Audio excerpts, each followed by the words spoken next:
రండి దేవుని యొక్క వాక్యంలో నుండి ఒక మాట జ్ఞాపకం చేసుకుందాం. ప్రకటన గ్రంథము మొదటి అధ్యాయం. ప్రకటన గ్రంథము మొదటి అధ్యాయము 10-11 వచనాలు కలిసి ఉండి అందరం కలిసి చదువుకుందాం. ప్రకటన గ్రంథం మొదటి అధ్యాయం 10-11 వచనాలు అందరం కలిసి చదువుకుందాం. ప్రభు దినమందు ఆత్మావశనే ఉండగా ఘోరధ్వని వంటి గొప్ప స్వరము నీవు చూచుచున్నది పుస్తకంలో రాసి ఎఫెసు, స్మరణ, పెర్గమ, తుయతైరా, సార్దీస్, ఫిలదెల్ఫియా, లవోదికయ 7 సంఘములకు పంపమని చెప్పుట నా వెనక ఏంటి. కాబట్టి దేవుని యొక్క వాక్యాన్ని జాగ్రత్తగా అర్థం చేసుకున్నట్టు ఒక మాట రాయబడుతూ వచ్చింది. ప్రియులారా, ఏమని రాయబడుతూ వచ్చిందంటే 7 సంఘములకు 7 విధానాలు రాస్తున్నటువంటి అనుభవాన్ని మనం చూస్తూ వస్తున్నాం. బైబిల్ దూత ఈ రీతిలో రాయమని 7 సంఘములకు రాయమన్నటువంటి పత్రికను మనం చూస్తున్నాం. 7 సంఘములకు 7 కోణాల్లో దూత రాస్తున్నటువంటి అనుభవాన్ని, పత్రికని, ఆ యొక్క మందిరంలో, ఆ యొక్క సంఘంలో ఉన్న పరిస్థితులు, ఆ యొక్క ప్రాంతంలో ఉన్నటువంటి సిచ్యువేషన్స్ని బట్టి, మరి దేవుని యొక్క దూత ఆయా ప్రాంతాల్లో ఉన్న ప్రజలు వారి బలహీనతను బట్టి రచిస్తున్నటువంటి ఈ యొక్క సంఘాలకు రాస్తున్నటువంటి పత్రిక. అయితే దేవుని యొక్క వాక్యాన్ని జాగ్రత్తగా అర్థం చేసుకున్నట్లయితే ప్రియులారా, ఇక్కడ ఒక మాట రాయబడుతూ వచ్చింది. ఏమని రాయబడుతుందంటే 7 సంఘములు ఉన్నాయి. 7 సంఘాల్లో మొదటి సంఘం పేరేంటి? ఎఫెసు. ఎఫెసు అనగా సంపూర్ణమైన ఉద్దేశం కలిగింది. రెండో సంఘం పేరు స్మరణ. స్మరణ అనగా చేదు, శ్రమల వాసన, బోళము. మూడో సంఘం పేరు పెర్గమ. 4వ సంఘం పేరు తుయతైరా. 5వ సంఘం పేరు సార్దీస్. 6వ సంఘం పేరు ఫిలదెల్ఫియా. 7వ సంఘం పేరు లవోదికయ. సో ఇప్పటికే మనం అనేక సంఘాల గురించి, 6 సంఘాల గురించి ధ్యానించాం. 7వ సంఘం గురించి కూడా ఇప్పటి వరకు ఎన్ని వర్తమానాలు ధ్యానిస్తూ వచ్చాం? 9 వర్తమానాలు ధ్యానిస్తూ వచ్చాం. ఈరోజు ఎన్నో వర్తమానం? 10. కాబట్టి ఇక్కడ గత వారం మనం ధ్యానించడానికి నేను లేను. గుడ్ ఫ్రైడే ఈస్టర్, అంతకుముందు ఆదివారం బలహీనత వచ్చింది. కాబట్టి దేవుని యొక్క వాక్యాన్ని చూసినట్టయితే ఇక్కడ ఒక మాట ఉంది. ప్రకటన గ్రంథం 3వ అధ్యాయం 15వ వచనం. ప్రకటన గ్రంథం 3వ అధ్యాయం 15వ వచనం. నీ క్రియలను నేను ఎరుగుదును. చాలా కాబట్టి ఇక్కడ రాయబడిన మాట ఏంటంటే నీ క్రియలను నేను ఎరుగుదును. అంతకుముందు వారం మనం జ్ఞాపకం చేసుకుంటూ వచ్చాము. ఈ క్రియల గురించి ధ్యానించినప్పుడు కొన్ని కోణాల్లో క్రియల గురించి మనం ధ్యానిస్తూ వచ్చాం. ఈరోజు ధ్యానించేటటువంటి మాట ఏంటంటే ఇదే క్రియల గురించి మరొక కోణంలో ధ్యానిస్తూ వస్తాం. లవోదికయ సంఘంలో ప్రభు జరిగిస్తున్న క్రియలు ఎలాంటివి, లేదా ఎటువంటి క్రియలు లవోదికయ సంఘంలో ప్రభు జరిగించాడంటే బైబిల్లో కొన్ని విషయాలు ఉన్నాయి. వాటిని మనం జ్ఞాపకం చేసుకోక మునుపు ప్రభు నడిపింపు కొరకై వచ్చిన ప్రార్థన చేసుకుందాం. ప్రభు నడిపింపు కొరకై వచ్చిన ప్రార్థన.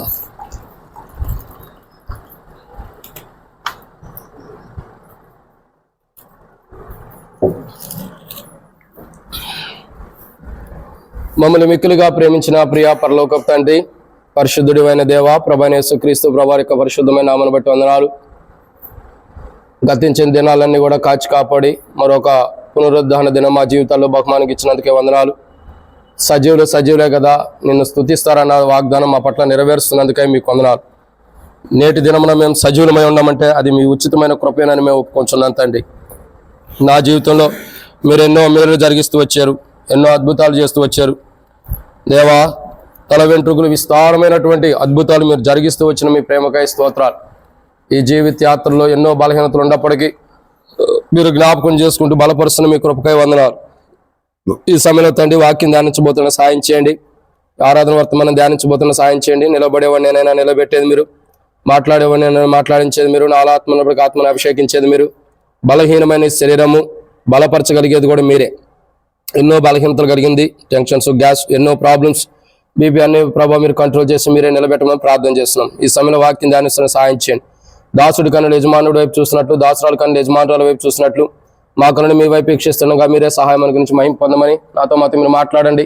ఎండ తీవ్రత కూడా ఎక్కువ ఉంటుంది ప్రభావ, మీరే తగ్గించమని ప్రార్థన చేసుకుంటూ ఈ వాక్య వెలుగులో మమ్మల్ని సరిచేసి మీకు మహిమా శత్రువు సిగ్గు తెచ్చుకోమని ప్రార్థన చేసుకుంటూ మరొకసారి నిలబడుతున్న మీ దాసుడి పైన కలవర్షుల్లో శత్రుపైన విజయాన్ని పొందిన రక్తాన్ని ప్రోక్షించుకుంటున్నా తండ్రి. మీరు మీ బలహీనతతో సిలువను జయించారు. నేను కూడా బలహీనత ఉన్నా కాబట్టి మీరే ఈ వాక్య వెలుగులో ప్రభావ మీరు బలమైన పాత్రగా వాడుకోమని, అలాడు మీ యొక్క బలహీనమైన శరీరం ఎటువంటి బలమైన సిలువను జయించేవో అటువంటి బలహీనమైనటువంటి ఆ దేహమును కూడా ప్రభావ విజయవంతమైన జీవితం మీరు అనుగ్రహించమని ప్రార్థన చేస్తున్నాం. ఈ సమయంలో వాక్యం ధ్యానించబోతున్న సాయం చేయండి నా తండ్రి. తెరవబడిన ఆకాశం మాకు అనుగ్రహించండి. ఆకాశం ఇప్పి పడదాలంత విస్తారమైన పరిశుద్ధాత్మ ద్వారా అభిషేకించండి. మాకు కాదు యెహోవా, మాకు కాదు నీ కృపాసత్తును బట్టి నీ నామమున మహిమ కలుగును గాక. నీ ప్రజల పక్షాన నీకున్న దయ చొప్పున దయతో నన్ను జ్ఞాపకం చేసుకోండి. నాతో మాతో మీరు మాట్లాడండి. మీ ఉద్దేశాలు బయలుపరచండి, మీ చిత్తం బయలుపరచండి. ఈరోజు జరగబోతున్న ఈ కూడికి ఎంతో దీవించమని ప్రార్థన చేసుకుంటూ శత్రు సిగ్గు నీకు మహిమ తెచ్చుకోమని నాతో మాట్లాడండి. వచ్చిన ప్రజలందరూ మరి స్తోత్రాలు. రావాల్సిన వారు త్వరపెట్టి తీసుకురండి. మధ్య మార్గంలో సకాలం నడిపించండి. ఎవరికి అపాయాలు కీడు జరగకుండా సాయం చేయమని, ముందున్న సమయంతో దీవించమని, మీ నడిపింపును కోరుకుంటూ వాక్య పెరుగులు మమ్మల్ని దర్శించి మీ పునరుద్ధాన శక్తి బలాన్ని మీరు నాకు అనుగ్రహించి నడిపించమని, మాతో మాట్లాడమని ప్రభువైన యేసుక్రీస్తు నామం పేరిట శ్వాసంతో ప్రార్థిస్తున్నాం తండ్రి. ఆమేన్.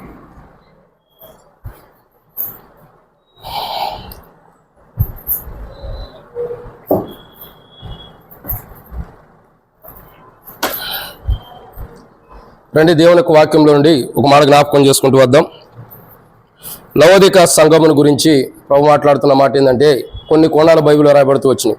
ఎందుకంటే ఈ లవోదిక యొక్క సంఘం యొక్క చరిత్ర మనం చూసినట్లయితే, దీని యొక్క స్థితిగతులు, దీని పూర్వస్థితి కూడా కొన్ని విషయాలు ఇప్పటికే మనం దాదాపు 8 వర్తమానాల దాకా 8-9 వర్తమానాల దాకా ధ్యానించుకుంటూ వచ్చాం. ఈరోజు మనం చూసేటటువంటి ఒక అంశం ఏంటంటే, ప్రభు అంటున్నాడు కదా, ప్రకటన గ్రంథం 3వ అధ్యాయంలో 15వ వచనం ఏమంటాడంటే, నీ క్రియలు నేను ఎరుగుదును. ఏమంటున్నాడు? నీ క్రియలు నేను ఎరుగుదును. కాబట్టి మన క్రియలు ఏంటన్నది ప్రభు ఎరిగిన వాడుకుంటున్న అనుభవాన్ని ఇక్కడ మనం ప్రకటన గ్రంథం 3వ అధ్యాయము 15వ వచనం మనం చూస్తూ వస్తున్నాం. మన క్రియలు అంటే లవోదిక యొక్క సంఘం యొక్క క్రియలను ప్రభు ఎరిగిన వాడుకుంటున్నాడు. లవోదిక యొక్క సంఘపు క్రియల్లో ప్రభు ఎరిగాడు. అయితే లవోదిక సంఘానికి ప్రభు ఏం చేస్తున్నాడంటే, బైబిల్ రాయబడిన మాట, లవోదికలో ఉన్న ప్రజలకి ప్రభు చేస్తున్న క్రియలు ఏంటి, లేదా లవోదికలో ఉన్న ఆ సంఘములకు లేదా అక్కడ ఉన్న ప్రజల పక్షాన ప్రభు జరిగిస్తున్న క్రియలు, ఎటువంటి క్రియలు చేస్తూ వచ్చాడు లవోదికలో ఉన్న సంఘముల పట్ల అంటే బైబిల్లో కొన్ని విషయాలు ఉన్నాయి. దాంట్లో మొదటి మాట మనం చూద్దామండి. దేవుని యొక్క వాక్యాన్ని చూసినట్లయితే అపోస్తలుడైన పౌలు కొలస్సీలకు రాసినటువంటి పత్రిక 2వ అధ్యాయము 13వ వచనం నుండి 15వ వచనం వరకు మనం చదువుదాం. అపోస్తలుడైన పౌలు కొలస్సీలకు రాసినటువంటి పత్రిక 2వ అధ్యాయం 13వ వచనం నుండి 15వ వచనం వరకు మనం ఒకసారి చదువుకుంటూ వద్దాం. మరియు అపరాధం వల్లను శరీరమందు సున్నతి పొందక ఉండుట వలనను మీరు మృతులై ఉండగా, దేవుడు వ్రాతపూర్వకమైన ఆజ్ఞల వల్ల మన మీద రుణముగాను మనకు విరోధముగాను నుండిన పత్రమును మేకులతో సిలువ కొట్టి దాని మీద చేవ్రాతను తుడిచివేసి మనకు అడ్డము లేకుండా దాన్ని ఎత్తివేసి మన అపరాధములన్నిటిని క్షమించి ఆయనతో కూడా మిమ్మల్ని జీవింపజేసెను. ఆయన ప్రధానులను అధికారులను నిరపరాధులుగా చేసి సిలువ చేత విజయోత్సవంతో వారిని పట్టి తెచ్చి బహాటముగా వేడుకకు కనపరిచెను. కాబట్టి ఇక్కడ రాయబడినటువంటి ఒక మాట ఏంటంటే, ప్రియులారా, దేవుని యొక్క వాక్యం చెప్పబడిన మాట ఏంటంటే, యేసుక్రీస్తు ప్రభువారు లవోదికలో ఉన్న ప్రజల పక్షాన, అంటే ఇక్కడ కొలస్సీలతో మాట్లాడుతున్నాడు, లవోదికలో ఉన్న ప్రజలతో కూడా మాట్లాడుతున్నాడు. ఏమంటాడంటే, లవోదికలో ఉన్న సంఘంతో మాట్లాడుతున్న మాట ఏంటంటే, ప్రభు అంటున్నాడు కదా, మీ క్రియలు నేను ఎరుగుదును.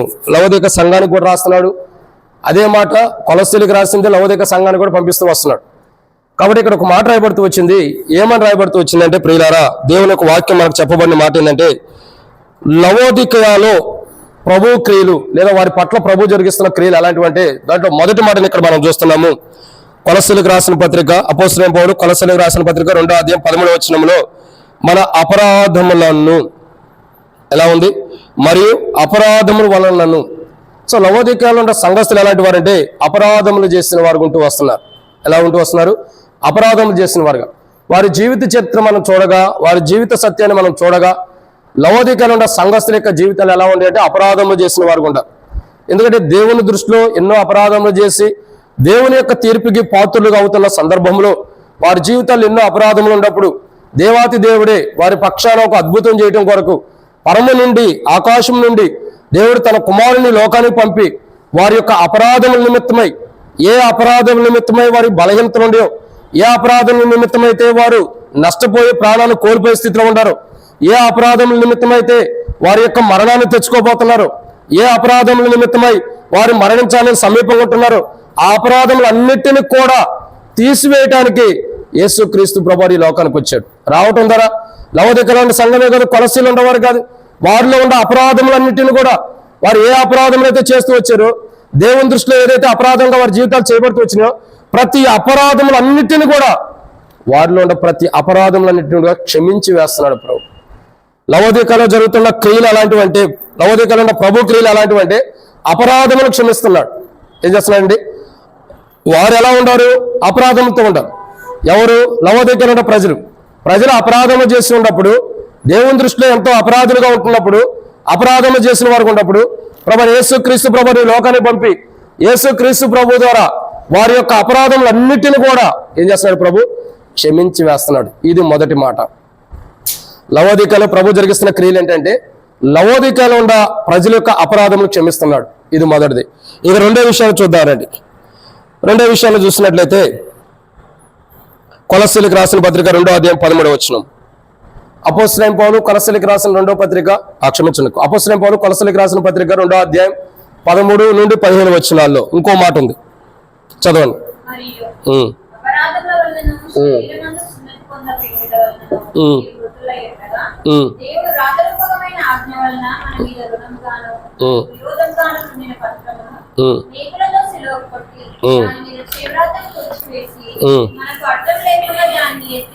చాలక్క. కాబట్టి ఇక్కడ రాయబడినట్టు రెండో మాట ఏంటంటే లవోదికలో ప్రభు జరిగిస్తున్న క్రియలు ఎలాంటివి అంటే మొట్టమొదటిగా వారి అపరాధములు క్షమిస్తున్నాడు.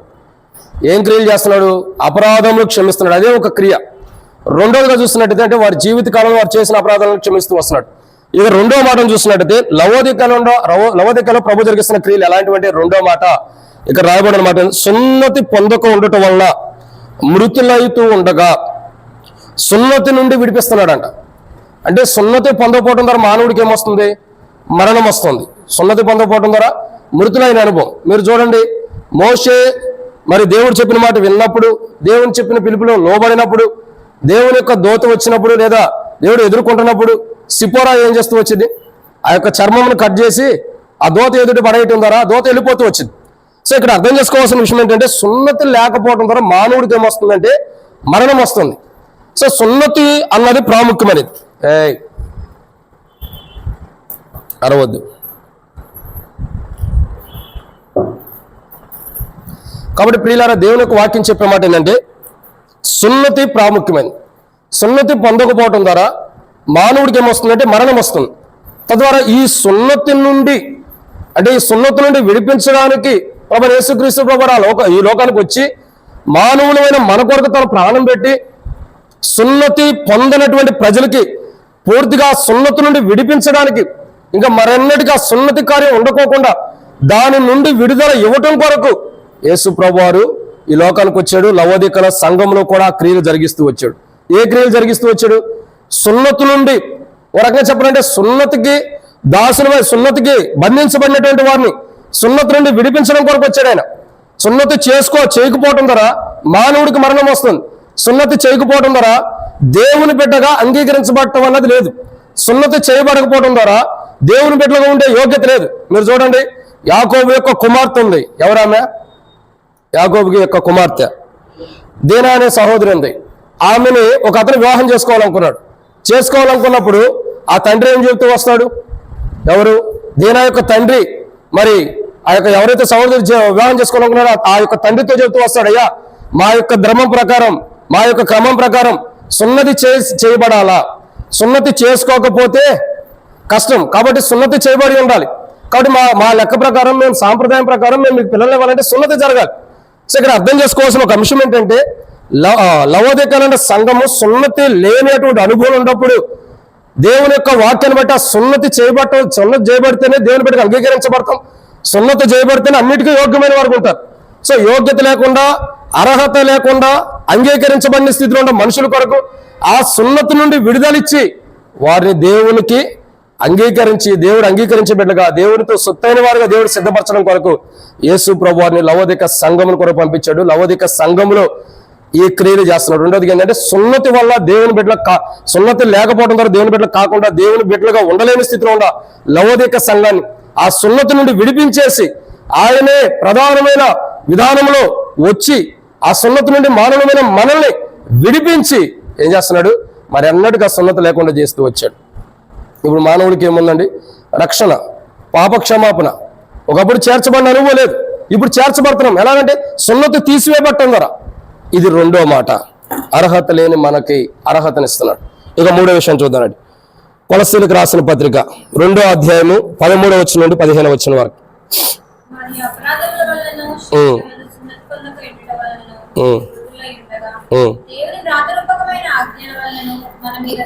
చాలక్క.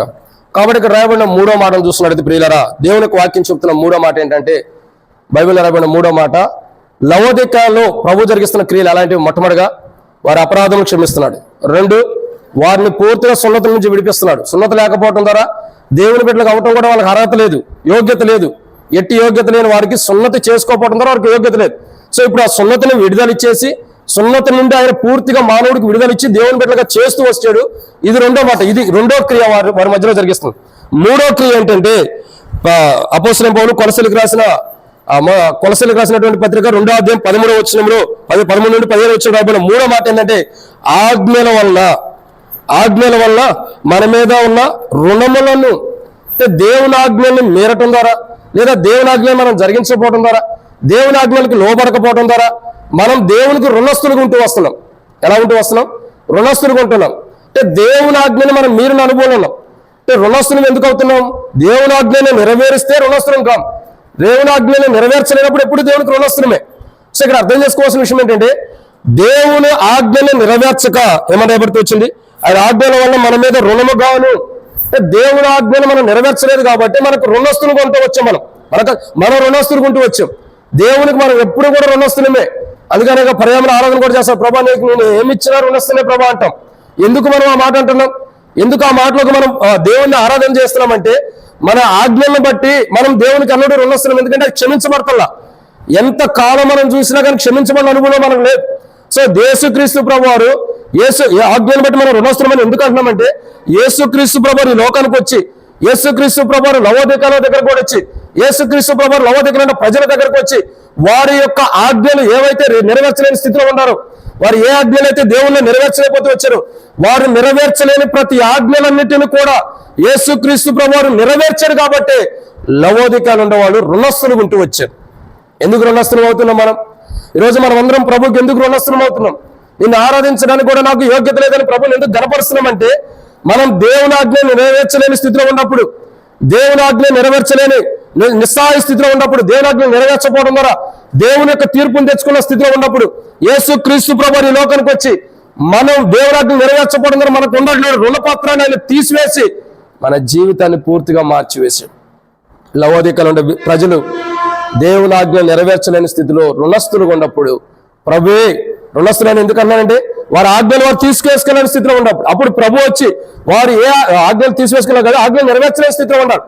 ఏ ఆజ్ఞలైతే వాళ్ళు నెరవేర్చలేని స్థితిలో ఉంటారో, ఏ ఆజ్ఞలైతే వాళ్ళు నెరవేర్చలేని నిస్సహాయ స్థితిలో ఉంటారో, వారు నెరవేర్చలేని ప్రతి ఆజ్ఞను కూడా ప్రభు నెరవేర్చడానికి ఈ లోకానికి వచ్చాడు. ఈ లోకానికి వచ్చి వారు నెరవేర్చలేని ప్రతి ఆజ్ఞల్ని ప్రభు నెరవేర్చి, వారి పక్షాన శిలువ కార్యం జరిగించి, వారి మధ్యలో ప్రభు జరిగించిన క్రియలు ఎలాంటివంటే, వారు దేవునాజ్ఞ నెరవేర్చలేనప్పుడు ప్రభు వచ్చి వారి పక్షాన దేవునాజ్ఞ నెరవేర్చాడు. తద్వారా కొలస్సీలో కానీ లవోదికలో ఉన్న ప్రజలు కానీ దేవునికి రుణస్తులుగా ఉండాలి. ఇది 3వ మాట. 4వ విషయం చూద్దాం రండి. అపోస్తలుడైన పౌలు కొలస్సీలకు రాసినటువంటి పత్రిక 2వ అధ్యాయం 13వ వచనం నుండి 15వ వచనం వరకు. అపోస్తలుడైన పౌలు కొలస్సీలకు రాసినటువంటి పత్రిక 2వ అధ్యాయం 13వ వచనం నుండి 15వ వచనం వరకు. మరియు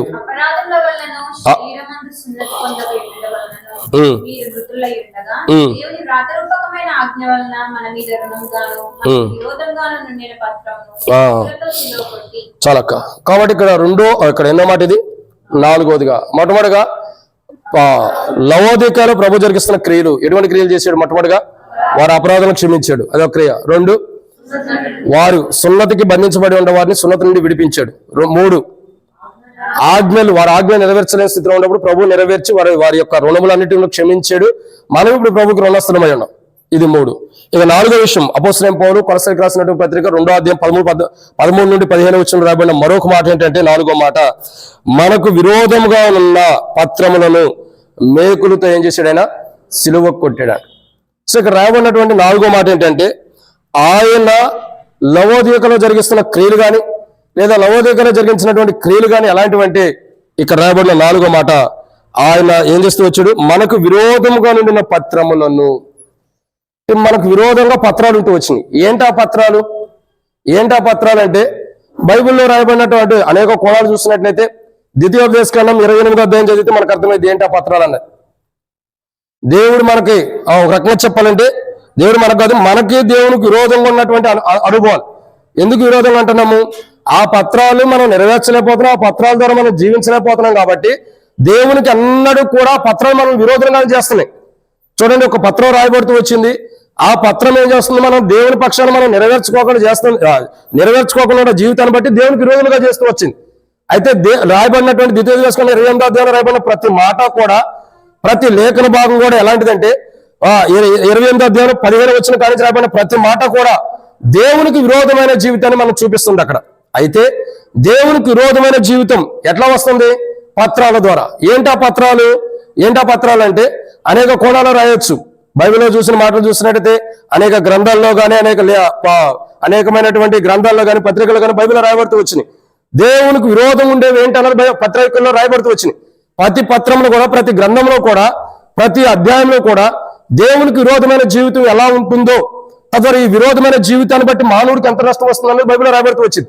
సో దేవునికి విరోధమైన జీవితం అంతటిని కూడా, దేవునికి విరోధులుగా మనం ఎక్కడైతే ఉంటూ వచ్చామో ఆ విరోధమైన జీవితాన్ని అంతటిని కూడా ప్రభువైన యేసుక్రీస్తు ప్రభువారు ఆ విరోధమైనటువంటి ప్రతి పత్రమును కూడా, అంటే మనల్ని దేవునికి విరోధులుగా చేర్చేది, దేవునికి విరోధులుగా చేసే ప్రతి పత్రమును కూడా ఆయన శిలువ మీద ఏం చేస్తూ వచ్చాడు?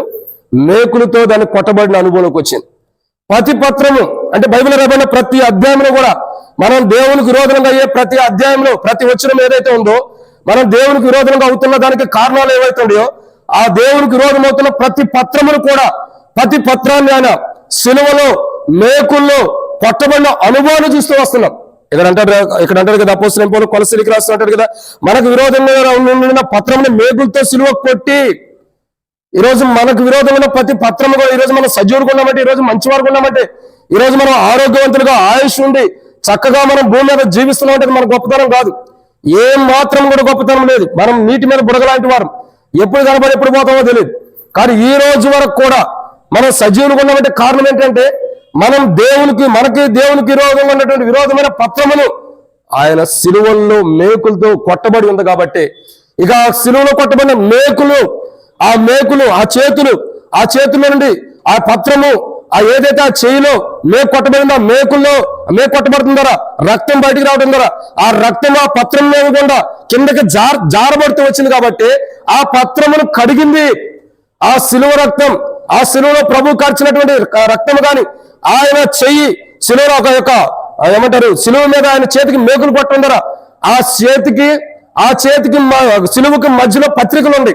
ఆ రాతపూర్వకమైన పత్రిక ఆ చేయి మీద పెట్టి ఆ యొక్క మేకును కొట్టడం ద్వారా చేతిలో నుండి వచ్చిన రక్తము, రాతపూర్వకమైనటువంటి దేవునికి విరోధమైన పత్రమును తన రక్తము కడగటం ద్వారా మానవుని యొక్క జీవితంలో ఏమవుతూ వచ్చింది? దేవునికి విరోధమైనదంతా కూడా తీసివేయబడుతుంది.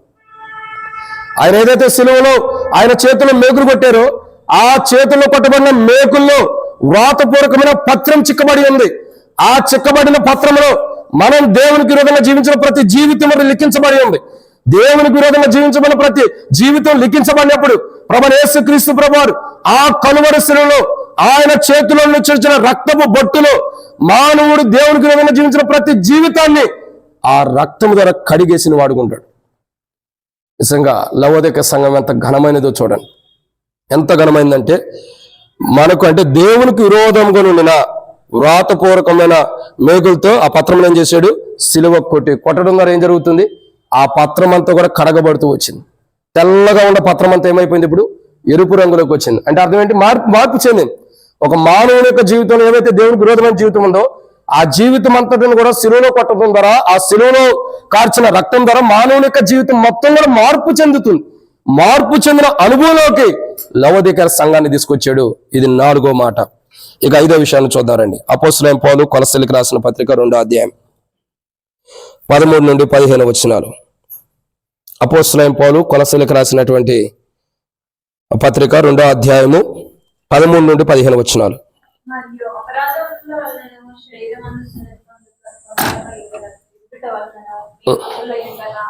దేవుడు రాతరూపకమైన ఆజ్ఞ వలన మన మీద విరోధంగాను నిండిన పత్రమును దాని మీద చేవ్రాతను తుడిచివేసి పట్టం లేకుండా దాన్ని ఎత్తివేసి. చాలా.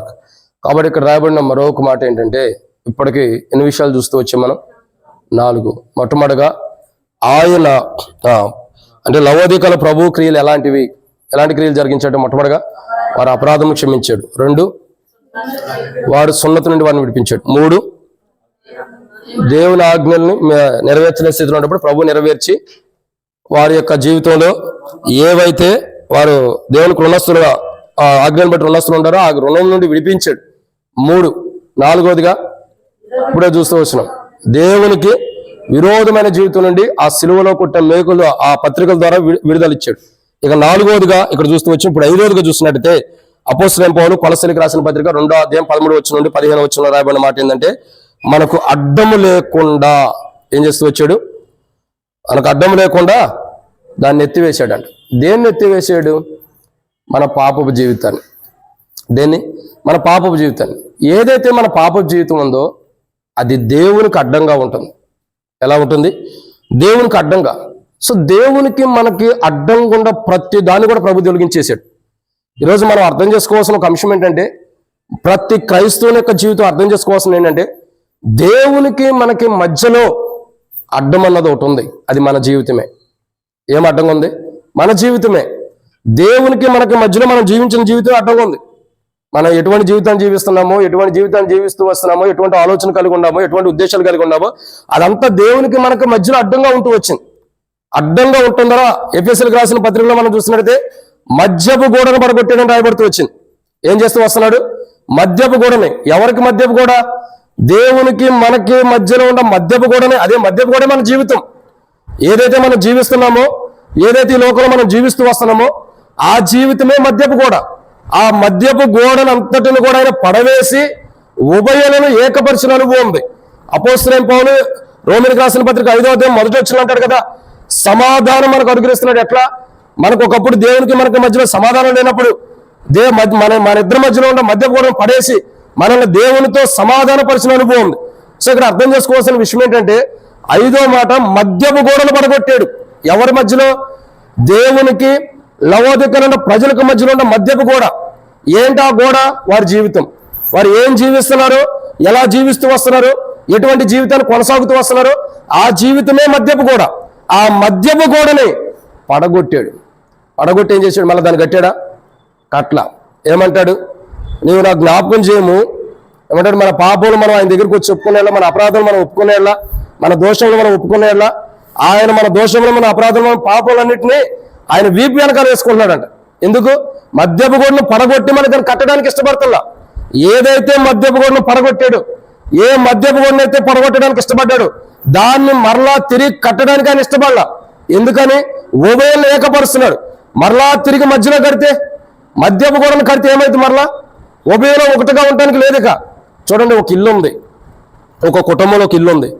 ఎన్నో రోజుల నుంచి కలిసి ఉంటున్న కుటుంబం ఉండేది.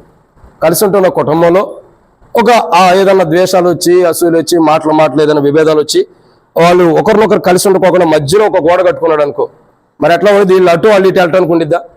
ఉండదు. ఎందుకని? మధ్యపు గోడ ఉంది. కాబట్టి ప్రభు ఏం చేశాడంటే, మానవుడు దేవునికి మధ్యలో మానవుడు ఒక గోడను కట్టుకుంటూ వచ్చాడు. అది అడ్డుగా మానవుడి జీవితమే, దేవుని జీవితమే కాదు కదా.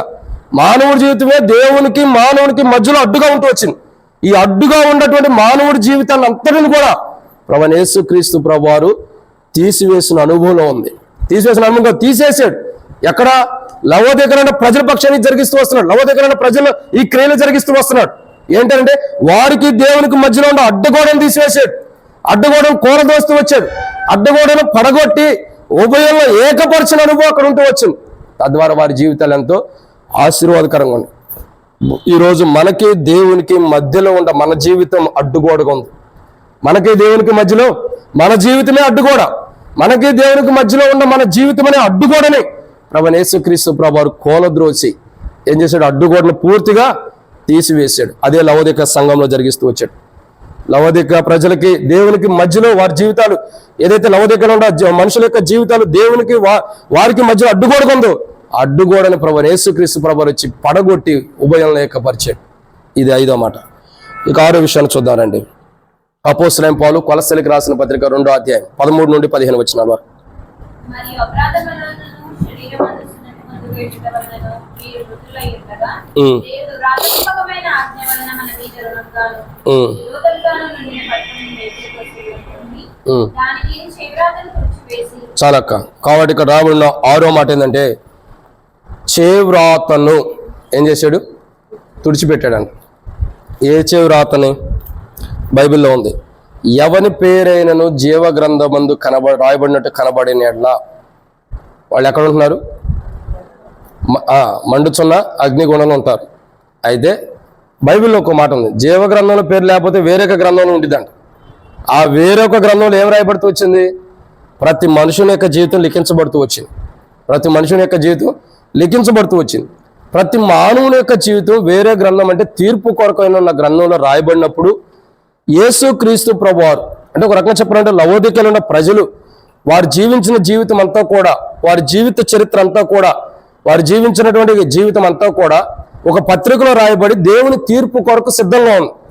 దేవుని తీర్పు కొరకు సిద్ధంగా ఉన్న లవోదికలో ఉన్న ప్రజలు వారి యొక్క జీవితాన్ని మార్చడం కొరకు, వారి జీవితం ఏదైతే దేవుని సన్నిధిలో లిఖించబడి ఉందో ఆ లిఖించబడినటువంటి వారి జీవితాలు అంతటిని కూడా తుడిచిపెట్టి, అంటే వారి జీవితంలో వారు చేసిన తప్పులు ఏవైతే ఉందో అవన్నీ లిఖించబడిన వారి యొక్క బలహీనతలన్నింటిని కూడా తుడిచిపెట్టి వారిని ఏం చేశాడు? ఇప్పుడు పరిశుద్ధులుగా చేశాడు. ఒక మాటలో మనకు అర్థం కావాలంటే, ఒక మిర్రర్ ఉందనుకోండి, ఒక అద్దం ఉంది. ఆ అద్దం మీద మీరు ఎప్పుడైనా షాపింగ్ మాల్స్ కానీ లేదంటే ఎక్కడైనా మరి షాప్స్ కానీ వెళ్ళినప్పుడు, అంటే బట్టల షాపులకు కానీ లేదంటే ఇంకా అనేకమైన షాపులకు మనం వెళ్ళినప్పుడు మనం చూస్తే, షాపింగ్ మాల్ కానీ సూపర్ మార్కెట్లు కానీ వెళ్తే వాళ్ళు ఫస్ట్ ఏం చేస్తారంటే, కొందరు ఏం చేస్తారంటే ఒక వాటర్ తీసుకొని, ఒక లిక్విడ్ తీసుకుని ఆ యొక్క మిర్రర్ మీద స్ప్రే చేస్తారు. స్ప్రే చేసి ఏం చేస్తారంటే దాన్ని క్లీన్ చేసేటటువంటి ఒక వైఫర్ తీసుకుని ఏం చేస్తారంటే అది మొత్తం క్లీన్ చేస్తూ వస్తారు. చూడండి, మొట్టమొదటి చూసినప్పుడు అది ఎలా ఉంటుందంటే ఎంతో డస్ట్ బట్టి రకరకాల విధానాల్లో ఉంటుంది. వాళ్ళు ఏం చేస్తారు, ఆ వాటర్ అక్కడ లేదా లిక్విడ్ తీసుకుని దాన్ని స్ప్రే చేసి తర్వాత ఆ వైఫర్తో కానీ దాంతో కానీ ఇట్లా చక్కగా క్లీన్ చేసినప్పుడు ఎలా ఉంటుందంటే నీట్గా కనపడి, ఎలా ఉంటుంది? నీట్గా ఉంటుంది. లేక అట్లాగే ఉంటుందా? నీట్గానే ఉంటుంది. ఎందుకని? అది క్లీన్ చేయబడింది కాబట్టి, అది తుడిచిపెట్టబడింది కాబట్టి పరిశుద్ధంగా ఉంది. మానవుని యొక్క జీవితంలో అనేకమైన మాలిన్యాన్ని అంటుకట్టబడి ఉన్నప్పుడు, లేదా లవోదికమైన ప్రజలందరూ కూడా అనేకమైన మాలిన్యాన్ని అంటుకట్టబడిన అనుభవం ఉన్నప్పుడు, వారి జీవితాలకు అంటుకట్టబడి ఉన్నప్పుడు యేసుక్రీస్తు ప్రభువారు ఈ లోకానికి వచ్చి వారి కొరకు తన ప్రాణాలు పెట్టి తాను రక్తం చిందించడం ద్వారా వారి జీవితాల్లో ఉన్నటువంటి ప్రతి మాలిన్యాన్ని కూడా ఆ కలువర్సుల యొక్క రక్త ప్రోక్షణలో లవోదికమైన ప్రతి మనుషుని యొక్క పాపాలను అంతటి మాలిన్యాన్ని అంతటిని కూడా తుడిచివేసిన అనుభవం. ఇప్పుడు వాళ్ళు ఎలా ఉన్నారు? ఇక రాయబడుతున్నమాట. అపోస్తలుడైన పౌలు కొలస్సీలకు రాసిన పత్రిక 2వ అధ్యాయంలో 13-15 అంటాడు కదా. ఏమంటాడు పౌలు? అంటాడు కదా, వాటిని చేవ్రాతను తుడిచిపెట్టేశాడు. ఏదైతే చేవ్రాత వారి జీవితం దేవుని సన్నిధిలో లిఖించబడి ఉందో, ఏ జీవితం అయితే వారి బలహీనతలు, వారి పొరపాట్లు, వారి అవిధేయతలు, వారి అపరాధములు దేవుని సన్నిధిలో వారి యొక్క మాలిన్యం లిఖించబడి ఉందో దాన్నంతటిని కూడా సిలువ ద్వారా ప్రభు ఏం చేస్తూ వచ్చాడంటే పూర్తిగా క్లీన్ చేస్తూ వచ్చాడు, తుడిచిపెట్టేశాడు. ఇక ఏది లిఖించబడిందో అది మొత్తం తన రక్తం ద్వారా తుడిచిపెట్టబడుతూ వచ్చాడు. చూడండి, సిలువలో ఆ మేకుల్లో ఆ చేతుల్లో రాతపూర్వకమైన పత్రం కొట్టబడి ఉన్నప్పుడు ఆ యొక్క చేతుల్లో నుండి వచ్చిన రక్తము ఏ పత్రం అయితే ఆ చేతిలో పెట్టబడి ఆ యొక్క మేకుల ద్వారా కొట్టబడిందో ఆ చేతిలో నుండి వచ్చిన రక్తము అక్కడున్న పత్రము ఏం చేస్తూ వచ్చిందంటే పూర్తిగా కడిగేస్తూ వచ్చింది. ఏం చేయబడుతూ వచ్చింది? పూర్తిగా కడిగేస్తూ వచ్చింది. మీరు ఎప్పుడైనా కడిగేయటం మీకు డౌట్ రావచ్చు, పత్రము ఎలా కడిగేయబడుతుందని. సరే, ఇప్పుడు సిచ్యువేషన్ కాదు, కానీ కొన్ని సంవత్సరాల క్రితం మనం చూసినట్టు 10-15 సంవత్సరాల క్రితం, 15 కూడా కాదు, 10-15 సంవత్సరాల క్రితం మనం చూసినట్టయితే, ఇప్పుడు కూడా అలా ఉందో లేదో నాకు తెలియదు, కొన్ని సంవత్సరాల క్రితం మనం చూసినట్టయితే బాగా చిన్నతనంలో సంగతి చెబుతున్నా. చూస్తే కొంతమంది షర్ట్స్ మీద, అంటే చొక్కాల మీద కొన్ని ఫొటోస్ వేసుకోవాలని ఆశ ఉండేది. మీరు ఎప్పుడైనా చూసేది లేదు, కొంతమందికి చొక్కాయల మీద, జేబుల మీద కానీ షర్ట్స్ మీద కానీ కొన్ని ఫొటోస్ వేసుకోవాలని, సినిమా యాక్టర్స్ ఫొటోస్ కానీ దేవుడి ఫోటోలు అనబడుతున్న వారు కానీ కొన్ని వేసుకోవాలని ఆశ ఉండేది. సో ఆ ఫోటో ఎలా వేసుకునేవాళ్ళు అంటే మొత్తం కూడా ఒక పేపర్ ఉండేది. ఆ పేపర్ తీసుకుని ఆ ఫోటో ఏది కావాలో ఆ సంబంధించినటువంటి పేపర్ ఒకటి ఉండేది. ఆ పేపర్ని తీసుకొచ్చి ఏం చేసేవాళ్ళు అంటే ఒక ఇస్త్రీ చేస్తున్నటువంటి అతని దగ్గర తీసుకొచ్చేవాళ్ళు. ఐరన్ బాక్స్, ఐరన్ ఉన్నటువంటి షాప్ ఉన్న దగ్గర తీసుకొస్తే వాళ్ళు ఏం చేసేవాళ్ళు అంటే ఆ యొక్క ఐరన్ షాప్ దగ్గరికి వచ్చినప్పుడు దాన్ని ఏం చేసేవాళ్ళు అంటే ఆ యొక్క ఫోటో తీసుకొచ్చి వాళ్ళకి ఇచ్చేవాళ్ళు. అయ్యా, నాకు ఈ ఫోటో నా సొక్కా మీద వచ్చేది జమని.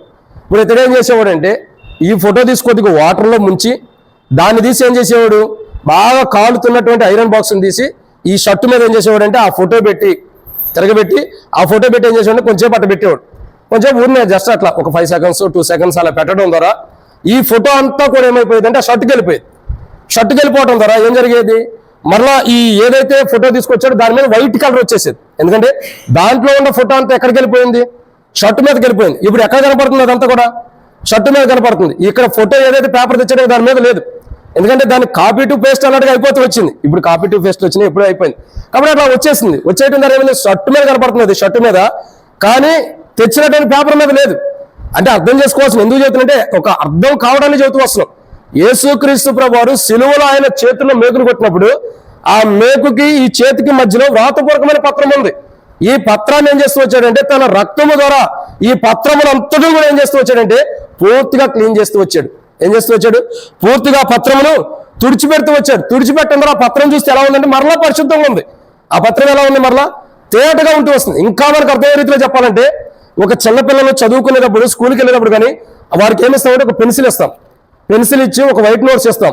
వైట్ నోట్స్ ఇచ్చినప్పుడు ఆ పెన్సిల్ మీద ఏదైనా రాసుకుంటూ వచ్చారనుకోండి, వాళ్ళకి రాయటం కుదరలా. మరలా మనం ఏం చేస్తాము, ఆ పెన్సిల్ ఏదైతే రాంగ్ రాశారో ఎరేజర్ తీసుకుని దాన్ని మొత్తం క్లీన్ చేస్తాం. క్లీన్ చేసినప్పుడు రాసింది కనబడిద్దా పోయిద్దా చెప్పండి, పోతూ వచ్చింది. పోవటం ద్వారా అక్కడ కనబడిద్దా, మళ్ళా వేసిన బొమ్మ కనబడుతూ వచ్చిద్దా, రాసింది కనబడుతూ వచ్చిద్దా, కనబడదు. ఎందుకంటే అది తుడిచిపెట్టబడింది. యేసుక్రీస్తు ప్రభువారు కూడా లవోదికలో ఉన్న ప్రజల యొక్క జీవితంలో ఏవైతే మాలిన్యం, ఏదైతే అపవిత్రం, ఏదైతే నిష్ప్రయోజకమైన జీవితం ఉందో దాన్ని అంతటా ఆయన శిలువ రక్తం ద్వారా, ఆ శిలువ కార్యం ద్వారా లవోదికలో ఉన్న ప్రజల యొక్క ప్రతి బలహీనతల్ని చేవ్రాత ద్వారా వారి జీవితాలు ఏదైతే లిఖించబడిందో దేవుని తీర్పు కొరకు లిఖించబడిన వారి జీవితాలన్నిటిని కూడా ఏదైతే దేవుని తీర్పులోకి వచ్చే జీవితం వారిలో ఉందో అదంతా కూడా తుడిచిపెట్టిన వారుగా ఉంటూ వచ్చాడు ప్రభు. వాళ్ళ లవోదికలో ప్రజల జీవితాలే కాదు, మన జీవితాలు కూడా అలా తుడిచిపెట్టిన అనుభవంలోకి ప్రభు మనం తీసుకొచ్చాడు. ఇది 6వ మాట. 7వ విషయం చూద్దామండి. అపోస్తలుడైన పౌలు కొలస్సీలకు రాసిన పత్రిక 2వ అధ్యాయం 13వ వచనం నుండి 15వ వచనం వరకు. మరియు అపరాధముల వలన శరీరమందు శ్రమ పొందక ఎడల వలన మృతులై ఉండగా దేవుడు రాతరూపకమైన ఆజ్ఞ వలన మన మీద రుణంగాను మనకు విరోధంగాను నుండిన పత్రం మేకులతో సిలువను కొట్టి దాని మీద చేవ్రాతను తుడిచివేసి మనకు అర్థం లేకుండా దాన్ని ఎత్తివేసి మన అపరాధములన్నిటినీ క్షమించి ఆయనతో కూడా మిమ్మల్ని జీవింపజేశాడు. చాలా. కాబట్టి ఇక్కడ రాయబడిన 7వ మాట ఏంటంటే ఇప్పుడు 6 విషయాలు ధ్యానిస్తూ వచ్చాం. మొట్టమొదటిగా లవోదికలో ఉన్న ప్రజల పక్షాన ప్రభు జరిగిస్తున్న క్రియలు, లేదా లవోదికలో ప్రభు యొక్క క్రియలు ఎలాంటివి? మొట్టమొదటిగా వారి అపరాధాలను క్షమిస్తున్నాడు, అదొక క్రియ. రెండో క్రియ ఏం చేస్తున్నాడు, సున్నతి నుండి విడిపిస్తున్నాడు. 3 ఆజ్ఞలు నెరవేరుస్తున్నాడు. 4 విరోధం ఉన్న పత్రాన్ని తుడిచిపెట్టాడు, తీసివేస్తున్నాడు. 5 మద్యపూర్వం పడగొట్టాడు. 6 చేవ్రాతను ఏదైతే వారి జీవితాలు దేవుని తీర్పులోకి లిఖించబడి అదంతా తుడిచిపెట్టేస్తున్నాడు. 7వది ఇక్కడ రాయబడిన మాట ఏంటంటే కొలస్సీలకు రాసిన పత్రిక 2వ అధ్యాయము, అపోస్తలుడైన పౌలు కొలస్సీలకు రాసిన పత్రిక 2వ అధ్యాయం 13వ వచనం నుండి 15వ వచనంలో రాయబడిన మాట ఏంటంటే వారిని జీవింపజేస్తున్నాడు. ఆయనతో కూడా ఏం చేస్తున్నాడు, ఆయనతో కూడా జీవింపజేస్తున్నాడు. యేసుక్రీస్తు ప్రభువారు కొలస్సీ కానీ లవోదికలో ఉన్న ప్రజల పక్షాన ఈ పత్రిక ఇద్దరికే రాయబడుతూ వచ్చింది.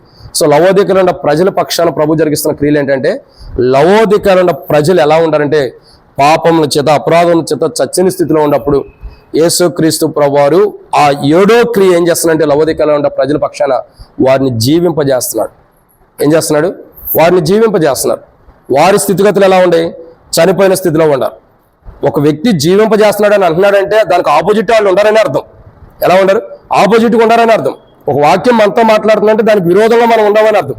సో ఇప్పుడు ఇక్కడ మాట్లాడిన మాట చూస్తున్నట్టయితే లవోదిక సంఘంతో మాట్లాడుతున్నాడు ఏమని, లేదా కొలస్సీలతో ఇద్దరితో మాట్లాడుతున్నాడు ఏమనంటే వారి జీవితాల్లో ఏవైతే వారు చచ్చని స్థితిలో ఉన్నారో ప్రభు యేసుక్రీస్తు ప్రభు వారిని జీవింపజేస్తున్నాడని మాట్లాడుతూ వస్తున్నాడు.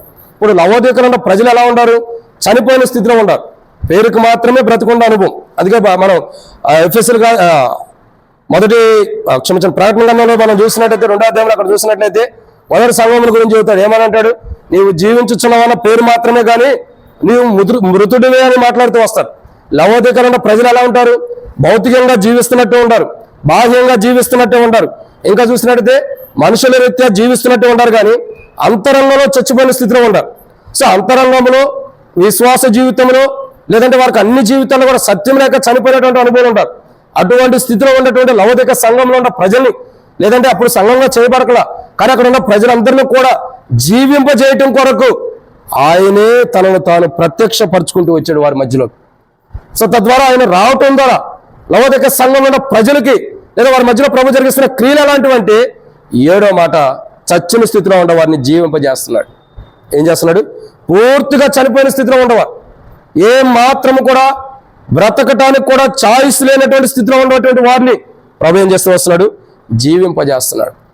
ఈరోజు మనం కూడా లవోదికలో ఉన్న ప్రజల్లాగే చచ్చిన స్థితిలో ఉన్న మనం ఈ రోజుకి దేవునిలో సజీవులుగా ఉన్నామంటే కారణం ఏంటంటే, క్రీస్తులో ఉన్నామంటే కారణం ఏంటంటే, ఈ రోజుకి మనం కూడా ఆయుష్తో సంతోషంగా ఉన్నామంటే కారణం ఏంటంటే, ఆయన మనల్ని జీవింపజేయటం ద్వారా.